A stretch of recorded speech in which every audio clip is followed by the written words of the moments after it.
आत्ताच माझ्यासमोर एक व्हिडिओ आला इंस्टाग्रामवरती आणि मी खरंच खूप सरप्राईज्ड आहे, शॉक्ड आहे.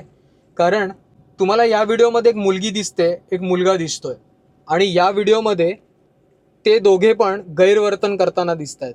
अश्लील कपडे घातलेले दिसत आहेत, अश्लील चाळे करताना दिसत आहेत. रतनगडसारखा किल्ला आहे जिथे हे जोडपं आलंय, हे सगळं व्हिडिओमध्ये रेकॉर्ड झालंय आणि कुठला तरी वीक डे आहे त्यामुळे गर्दी दिसत नाहीये या किल्ल्यावरती. माझा एकच प्रश्न आहे, शासनाने जर का हे गड किल्ले स्वतःच्या अखत्यारीत ठेवलेत तर लक्ष कधी देणार? शासनाने कठोर कायदे केले पाहिजेत जेणेकरून गावकऱ्यांकडे रेकॉर्ड्स राहतील, कोण आलंय गड किल्ल्यांवरती, कोण गेलं या गड किल्ल्यांवरून आणि काय काय सामान घेऊन येत आहेत, काय सामान घेऊन जात आहेत परत. जे वासोट्यावरती सिक्युरिटी आहे ती आपण सगळ्या किल्ल्यांवरती का उपलब्ध करून देऊ शकत नाही?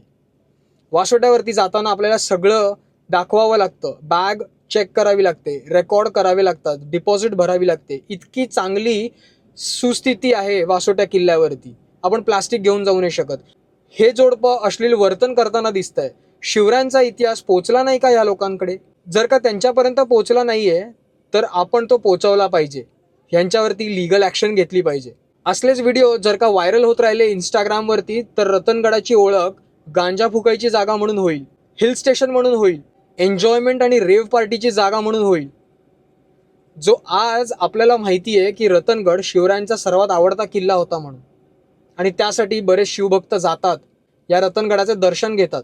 कारण हे व्हिडिओ काढतायत, ते व्हिडिओज व्हायरल होत आहेत, लोकांपर्यंत पोचत आहेत आणि ज्यांना महाराजांचा इतिहास नीट माहिती नाही ते या व्हिडिओचा रेफरन्स घेऊन असेच गांजा फुकायला रतनगडसारख्या किल्ल्यावर जातील, रायगडावरती जातील. खूप चुकीचा पायंडा या महाराष्ट्रात पडतोय, तो वेळेतच रोखला पाहिजे.